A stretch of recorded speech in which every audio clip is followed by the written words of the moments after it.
Justice League Endless Winter is the brand new DC Comics event hitting just in time for the holiday season. What's it all about? Well, let's hop into the first issue and find out together, shall we? So then, as we join the comic, we see 4 lower-tier supervillains, Icicle, Rampage, Multiplex, and frickin' Catman of all people, have pooled together their powers to conquer an island nation for themselves, proving that the best Christmas gifts are indeed the ones we get ourselves. The villains are pretty confident that they can handle all the cops, but things change when the Justice League start bearing down on them. The heroes aren't exactly taking these guys seriously as a threat because mainly we get to hear the Flash take time to talk to his co-workers about, how they balance life between being superheroes and having families during the holidays. It's actually kind of cool getting to see Barry be the POV character for a big Justice League crossover, because I can't remember the last time that was the case. I don't know, Flashpoint maybe? Also, despite my early ideas about this new book being a more standalone offering to offset the much more continuity-heavy death metal event that's also going on, turns out I was dead wrong.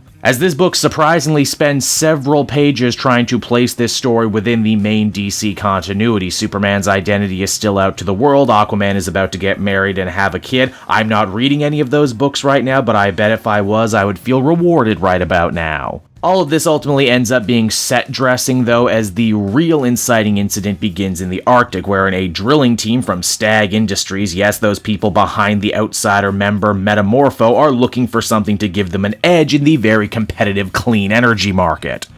Corporations actually looking for cleaner sources of energy? Well, now I know this is a comic book fantasy. What the drill team does end up finding is leftover Kryptonian crystals from when Superman moved his Fortress of Solitude following its destruction at the hands of Rogol Zar. Yeah, that's right, Superman just left a bunch of powerful crystals behind and hasn't been checking on them. I mean, he's been having a pretty busy year, but still, that's a super oversight. Next, you're gonna tell me he's been forgetting to feed Crypto the super dog, too. And hey, if you've ever seen a science fiction movie before, I think you know exactly what's gonna happen next. The heartless corporate types end up digging so deep into the earth they disturb a bunch of monsters made of solid ice who attack them on sight and try to kill them while also crashing their big drill. This means the heroes need to stop everything they're doing and respond to the threat, like the Flash, who is still taking this moment to try and find the true meaning of Christmas by visiting Jefferson Pierce, aka Black Lightning, and his family. Wow, 2 big Black Lightning appearances in 2 weeks. It's a shame they canceled his show, isn't it? By the time the Justice League is able to mobilize and get on the scene, things have gone from bad to worse. The source of the monsters is revealed to be a much bigger and badder creature calling itself the Frost King, an ancient evil from Earth's past that seems to recognize the Justice League, or at least mistakes them for ancient heroic counterparts.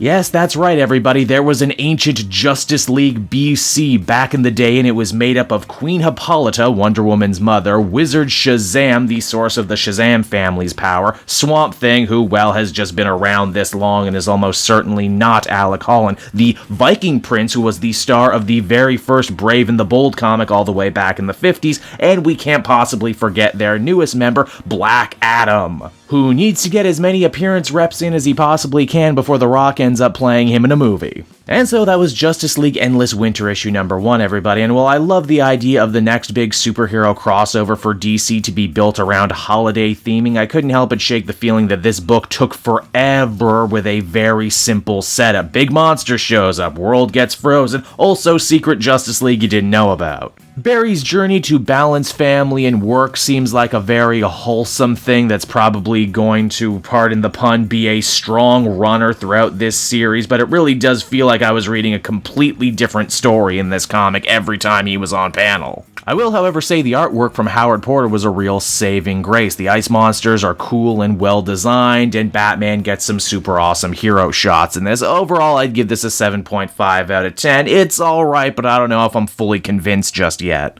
Hey there everyone, Cape Joel again, and I just want to thank you so much for watching to the end of the video. It means a lot to me. And hey, if you enjoyed the book I covered in this issue and want some comics of your own, might I recommend Book Depository? It's my #1 place for shopping for comic book trades. You get a great price, and if you use my link down in the description, you'll actually be helping me out at the same time. You get something, I get something, everybody wins, right? So until next time everyone, I've been Joel, and I will see you in the next video. Bye-bye.